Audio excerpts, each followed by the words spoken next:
मित्रांनो, मी प्राध्यापक चेतन पाटील, संचालक सर्वज्ञ क्लासेस. आज तुमच्या समोर घेऊन आलोय अत्यंत मल्टिप्लिकेशनचा सोपा टॉपिक. ते मल्टिप्लिकेशन म्हणजे 80 ते 100 पर्यंतच्या संख्यांचे मल्टिप्लिकेशन. हे मल्टिप्लिकेशन करत असताना फक्त एक गोष्ट लक्षात ठेवायची की ते 100 मधून मायनस करायचे. तर कसे? तर 100 मधून 95 मायनस केला तर उरतो 5. 100 मधून 94 केला उरतो 6.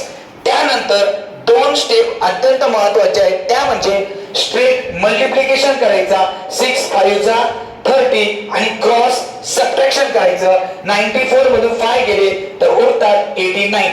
म्हणजेच 95 into 94 यांचा मल्टिप्लिकेशन येतो 8930. याच पद्धतीने आपण पुढचा एक एक्झाम्पल बघू शकतो.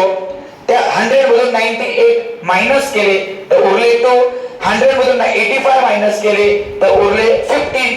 आणि मी सांगितल्याप्रमाणे स्ट्रेट मल्टिप्लाय करायचा. 15 2 चा 30 आणि क्रॉस सबट्रॅक्शन करायचं. 85 मधून 2 गेला 83. ज्या पद्धतीने दोघे एक्झाम्पल केले त्याच पद्धतीने तिसरं पण आपण एक्झाम्पल बघूया.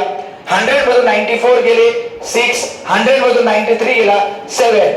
स्ट्रेट मल्टिप्लाय करायचा. 7 6 चा 42 आणि 93 मधून 6 गेला उरतो 887.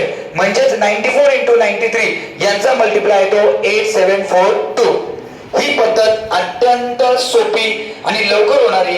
ज्या वेळेस आपण गणितीय क्रिया करू तर गणितीय क्रिया करत असताना 80 ते 100 चे जास्त नंबर्स असतील त्या नंबरचे मल्टिप्लाय जर तुम्ही या पद्धतीने केले तर तुमचे मल्टिप्लिकेशन लवकर होतील.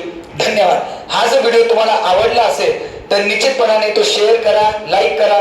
तुमचे मित्र असतील, तुमचे नातेवाईक असतील त्या सर्वांमध्ये हा व्हिडिओ शेअर करा, जेणेकरून जे विद्यार्थी हा व्हिडिओ बघतील ते हे मल्टिप्लिकेशन ते बघितल्यानंतर त्या विद्यार्थ्यांना सोप्या पद्धतीने हे गणितीय क्रिया करता येतील आणि त्यांचे गणितीय क्रिया करत असताना त्यांचा वेळ वाचेल. धन्यवाद.